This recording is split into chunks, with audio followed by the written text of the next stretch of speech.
Hi, welcome to CC+. നമ്മുടെ Navodaya examining അടുത്ത കാര്യം നിങ്ങൾ അറിഞ്ഞു കാണുമല്ലോ അല്ലേ? എന്നാണ്? ജനുവരി 18-ാം തീയതിയാണ് നമ്മുടെ നവോദയയുടെ എക്സാം നടക്കാൻ പോകുന്നത്. അതിനു വേണ്ടിയിട്ട് നമ്മുടെ CC+ നമ്മുടെ കൂട്ടുകാർക്ക് വേണ്ടിയിട്ടൊരു 30-ഡേ ക്രാഷ് കോഴ്സ് ആരംഭിച്ചിട്ടുണ്ട്. അതിൽ ജോയിൻ ചെയ്യാൻ താല്പര്യമുള്ളവർ ഈ കാണുന്ന നമ്പറിൽ കോൺടാക്ട് ചെയ്യേണ്ടതാണ്.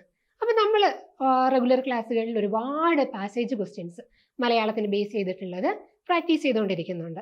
അപ്പോൾ എങ്ങനെയാണ് നവോദയയുടെ പാസേജ് ക്വസ്റ്റ്യൻസ് വരുന്നത്, തെറ്റില്ലാതെ എങ്ങനെയാണ് ഓരോ മാർക്ക് നമുക്ക് സ്കോർ ചെയ്ത് എടുക്കേണ്ടതെന്നൊക്കെ നമ്മൾ കൃത്യമായിട്ട് നമ്മുടെ ഓരോ ക്ലാസ്സുകളിലും കുട്ടികൾക്ക് പറഞ്ഞു കൊടുക്കുന്നുണ്ട്.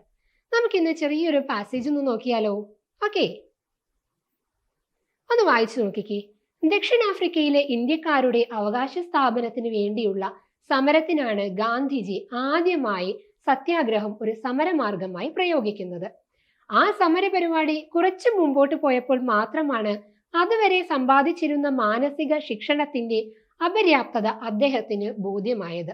ആത്മശുദ്ധീകരണത്തിലൂടെയും ബ്രഹ്മചര്യത്തിലൂടെയും ആത്മസാക്ഷാത്കാരം നേടുന്നവന് മാത്രമേ യഥാർത്ഥ സത്യാഗ്രഹിയാകാൻ കഴിയൂ എന്ന് ഗാന്ധിജി മനസ്സിലാക്കി. ആത്മസാക്ഷാത്കാരം നേടാൻ ഗാന്ധിജി കഠിനമായ പരീക്ഷണങ്ങളാണ് സ്വീകരിച്ചത്. ഉപവാസം, ആഹാര നിയന്ത്രണം തുടങ്ങിയവ ഗാന്ധിജി അനുഷ്ഠിച്ച കഠിനമായ ചര്യകളിൽ ചിലത് മാത്രമാണ്.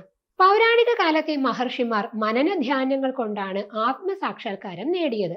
പക്ഷേ മഹാത്മജി അതുകൊണ്ട് മാത്രം തൃപ്തനല്ല. പരോപകാര കർമ്മവും ആത്മസാക്ഷാത്കാരത്തിനുള്ള മാർഗമായി അദ്ദേഹം കണ്ടു. അതുകൊണ്ട് രാഷ്ട്രീയം ഉൾപ്പെടെയുള്ള എല്ലാ പൊതുപ്രവർത്തനങ്ങൾക്കുമായി തന്റെ ജീവിതം സർവാത്മന സമർപ്പിക്കുകയാണ് അദ്ദേഹം ചെയ്തത്. ആ ആത്മസമർപ്പണത്തിലൂടെയാണ് അദ്ദേഹം ആനന്ദവും മോക്ഷവും കൈവരിച്ചത്. അപ്പം നമ്മുടെ പാസേജ് ഉണ്ടല്ലോ, ഇത് തരത്തിലുള്ള കുറച്ച് വലിയ പാസേജസ് ആണ് നമ്മുടെ ക്വസ്റ്റ്യൻസിൽ നമ്മൾ എല്ലാ വർഷവും കാണുന്നത്. അപ്പം ഇനി അതിനെ ബേസ് ചെയ്തിട്ടുള്ള ക്വസ്റ്റ്യൻസ് ആണ് നമ്മൾ ഡിസ്കസ് ചെയ്യാൻ പോകുന്നത്. നമുക്ക് എന്നാൽ ഫസ്റ്റ് ക്വസ്റ്റ്യനിലേക്ക് പോകാം. എന്താണ് ഫസ്റ്റ് ക്വസ്റ്റ്യൻ? ദക്ഷിണാഫ്രിക്കയിലെ ഇന്ത്യക്കാരുടെ അവകാശ സ്ഥാപനത്തിന് ഗാന്ധിജി സ്വീകരിച്ച സമരമാർഗം ഏതായിരുന്നു? ക്വസ്റ്റ്യൻ എന്താണ്? ഇന്ത്യക്കാരുടെ അവകാശ സ്ഥാപനത്തിന് ഗാന്ധിജി സ്വീകരിച്ച സമരമാർഗം. ഓക്കെ, ഓപ്ഷൻസ് എന്തൊക്കെയാണ്? നിസ്സഹകരണം. നമ്മള് സ്വാതന്ത്ര്യ സമരവുമായിട്ട് ബന്ധപ്പെട്ട് പലയിടങ്ങളിലും നമ്മൾ ഈ വേർഡ് കേട്ടിട്ടുണ്ട്. നിരാഹാരം, സത്യാഗ്രഹം, ധർണ, അല്ലെ? ഒന്നിനൊന്ന് എന്താണ് അതുമായിട്ട് അടുത്ത് നിൽക്കുന്നത്, വളരെ അടുത്ത് നിൽക്കുന്ന ഓപ്ഷൻസ് ആണ് നമുക്ക് തന്നിട്ടുള്ളത്. അപ്പൊ എന്താണ് ദക്ഷിണാഫ്രിക്കയിലെ ഇന്ത്യക്കാരുടെ അവകാശ സമരത്തിന് ഗാന്ധിജി സ്വീകരിച്ച സമരമാർഗം? എന്താണ് നോക്കിക്കേ. ദക്ഷിണാഫ്രിക്കയിലെ ഇന്ത്യക്കാരുടെ അവകാശ സ്ഥാപനത്തിന് വേണ്ടിയുള്ള സമരത്തിനാണ് ഗാന്ധിജി ആദ്യമായി സത്യാഗ്രഹം ഒരു സമരമാർഗമായി പ്രയോഗിക്കുന്നത്. അപ്പൊ എന്താണ് സത്യാഗ്രഹം? അല്ലെ? ഓപ്ഷൻ സി ആണ് ഫസ്റ്റ് ക്വസ്റ്റ്യന്റെ ആൻസർ വരുന്നത്. ഇതേപോലെയാണ് നമ്മൾ ചിലപ്പോൾ ഓരോ ക്വസ്റ്റ്യൻസും വായിച്ചു കഴിയുമ്പോൾ എന്ത് ചെയ്യേണ്ടി വരും? ആ പാസേജ് ചിലപ്പോൾ വീണ്ടും വീണ്ടും റീഡ് ഔട്ട് ചെയ്യേണ്ടി വരും. ഓക്കെ, അപ്പൊ ഒന്നാമത്തെ ക്വസ്റ്റ്യന്റെ ആൻസർ നമ്മൾ കണ്ടുപിടിച്ചു. ഇനി നമുക്ക് രണ്ടാമത്തെ ക്വസ്റ്റ്യനിലേക്ക് പോകാം. എന്താണ് രണ്ടാമത്തെ ക്വസ്റ്റ്യൻ? ഗാന്ധിജി അനുഷ്ഠിച്ച കഠിനചര്യകളിൽ ഉൾപ്പെടുന്നത് ഏത്? സന്യാസം, ഉപവാസം, ദീർഘതപസ്, ആത്മപീഡനം. ഈ വേർഡ്സ് ഒക്കെ നമ്മൾ പാസേജിൽ കണ്ടിട്ടുണ്ടല്ലേ? അപ്പോഴെന്താണ് ഗാന്ധിജി അനുഷ്ഠിച്ച കഠിനചര്യയിൽ ഉൾപ്പെടുന്നത് എന്താണ്? പാസേജ് നോക്കാൻ നമുക്കറിയാമല്ലോ. എന്താണ്? ഉപവാസം. നമ്മൾ ആ പാസേജ് വായിച്ചു പോയപ്പോൾ ഉപവാസം എന്ന് പറഞ്ഞ വേർഡ് നമ്മൾ കണ്ടിട്ടുണ്ടായിരുന്നു. അപ്പൊ ഉപവാസമാണ് ഗാന്ധിജി അനുഷ്ഠിച്ച കഠിനചര്യയിൽ ഉൾപ്പെടുന്നത്. ഓക്കെ അല്ലേ? ഇനി നമുക്ക് മൂന്നാമത്തെ ക്വസ്റ്റ്യനിലേക്ക് പോകാം. പണ്ട് കാലത്തെ മഹർഷിമാർ ആത്മസാക്ഷാത്കാരം നേടിയിരുന്നത് എങ്ങനെയാണ്? ഓപ്ഷൻ എ ആഹാര നിയന്ത്രണം കൊണ്ട്, ഓപ്ഷൻ ബി യാഗാദി കർമ്മങ്ങൾ കൊണ്ട്, ഓപ്ഷൻ സി ലൗകിക വിരക്തി കൊണ്ട്, ഓപ്ഷൻ ഡി മനന ധ്യാനങ്ങൾ കൊണ്ട്. അപ്പോൾ ക്വസ്റ്റ്യൻ എന്താണ്? ഗാന്ധിജിയിൽ നിന്നും മാറിയല്ലേ? മഹർഷിമാർ ആത്മസാക്ഷാത്കാരം നേടിയിരുന്നത് എങ്ങനെയാണെന്നാണ് ക്വസ്റ്റ്യൻ. എങ്ങനെയാണ്? പൗരാണിക കാലത്തെ മഹർഷിമാർ മനന ധ്യാനങ്ങൾ കൊണ്ടാണ് ആത്മസാക്ഷാത്കാരം നേടിയത്. അപ്പോഴെന്താണ് മഹർഷിമാർ ആത്മസാക്ഷാത്കാരം നേടിയിരുന്നത്? മനനധാനങ്ങൾ കൊണ്ട്.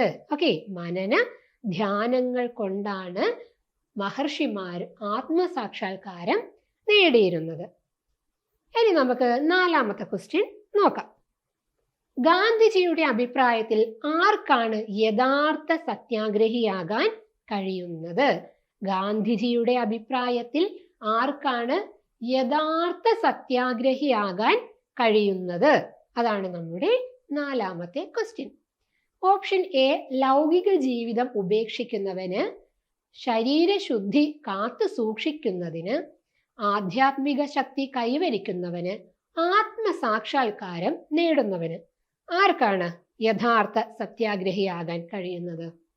ആത്മസാക്ഷാത്കാരം നേടുന്നവനാണ് അല്ലേ? നോക്കിക്കേ, നമ്മുടെ പാസേജില് യഥാർത്ഥ സത്യാഗ്രഹിയാകാൻ ആർക്കേ കഴിയുള്ളൂ? ആത്മസാക്ഷാത്കാരം നേടുന്നവന് മാത്രമേ ആരാകാൻ കഴിയുള്ളൂ?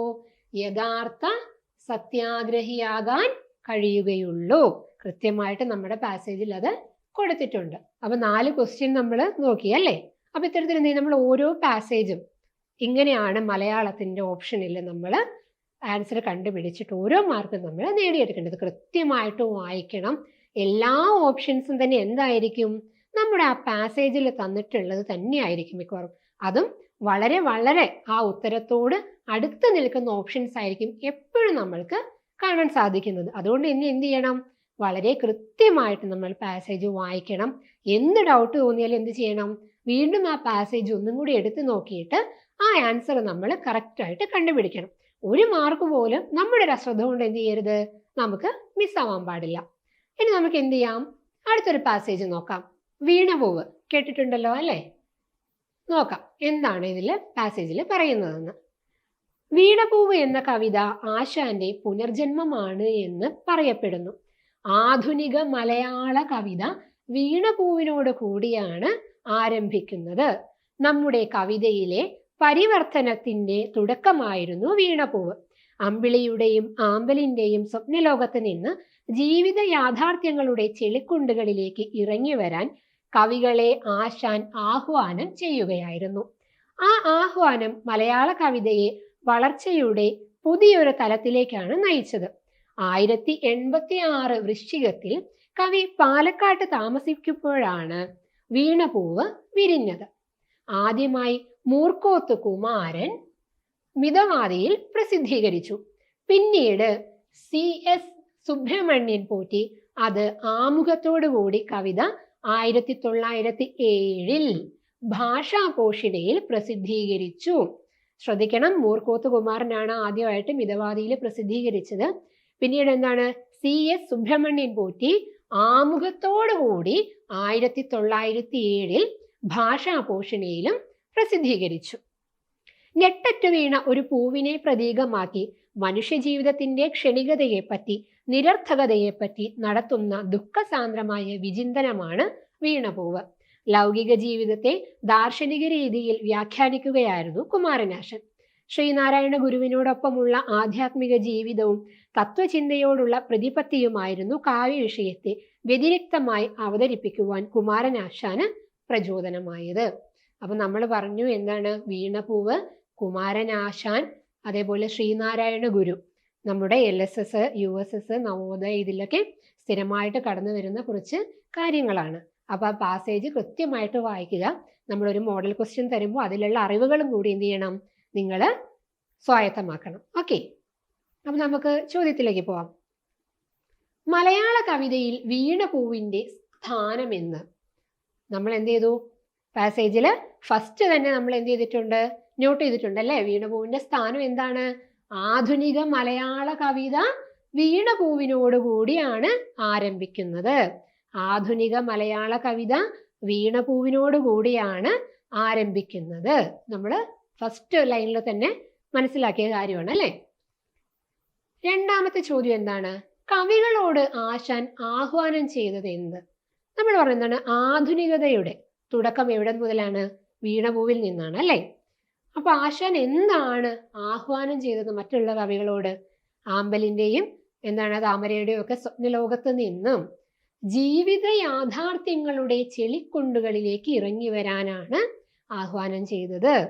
ആ ആഹ്വാനം എന്തായിട്ട് മാറി? മലയാള കവിതയുടെ ഒരു മാറ്റത്തിന് തന്നെ തുടക്കം കുറിക്കുകയുണ്ടായി. ഇനി മൂന്നാമത്തെ ചോദ്യത്തിലേക്ക് പോവാം.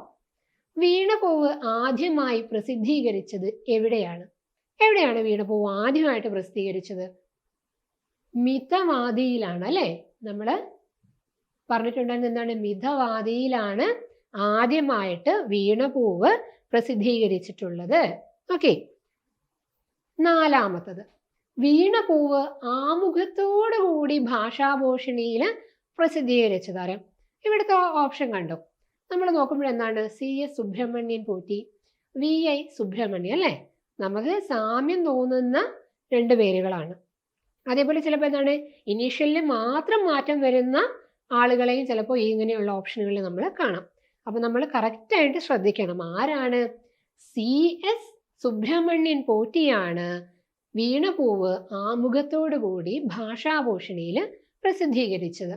അപ്പോൾ ഓപ്ഷൻ ബി ആണ് ഉത്തരം അല്ലേ?